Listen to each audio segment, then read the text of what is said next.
Skrillex is easily one of my favorite artists around in all genres, particularly electronic music, because of course that's his field.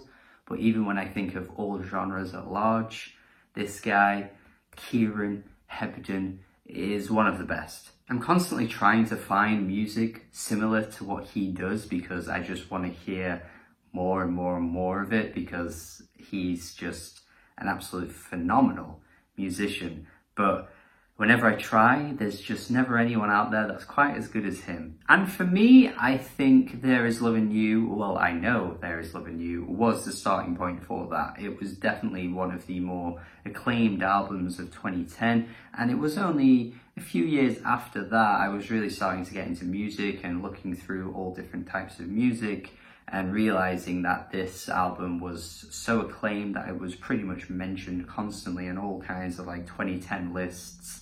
I think there were even like mid-decade lists that included this album. And once I'd explored this one, I went back through his discography, realizing how fantastic so many of his other releases are. And yeah, he's just fantastic. So 10 years later, There Is Love in You is an album that remains to be one of the best of its kind. Like, in the micro house genre, there just aren't many albums that are just so addictive as this. Like, every friggin' melody on this album can get stuck in my head for hours upon hours upon hours upon hours. And I think I've said that plenty of times about this album before, but I can't stress enough how friggin' addictive they are. And when I think of other albums in this style, in this genre, or even other albums in his discography, I just don't think there are really many albums that you could quite describe as melodic as this. Like, this is such a ridiculously melodic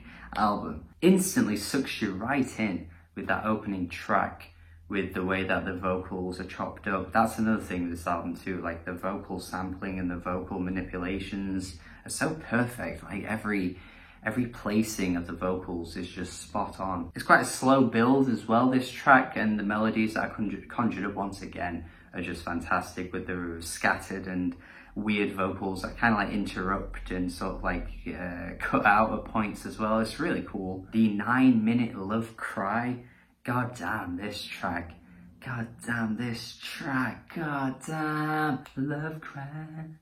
Love Cry. And then it just goes on and on and on and on and on and on and on and on and on for ages. And yeah, it's quite repetitive, honestly, but the beat does start to, like, you know, get more pounding and get more upbeat as well. Like, still, the vocals really do remain the same for so long, and yet I never get tired of it. It's weird how he manages to do this, you know? You could easily find this boring, but I just don't think you could, because he just kind of like toes the line a little bit. He kind of like teases you into it, and you just get sucked in, even though it goes on and on and on and on and on for so long. Sing, though, is nearly the exact same throughout the entire track, and yet once again it is a fantastic track. And I don't know how, but it's a long track, goes on for like 6-ish minutes, and I'm not bored. I'm not bored. And that's what the selling point of this album, I think, is, because he can keep you hooked. He can keep you lured in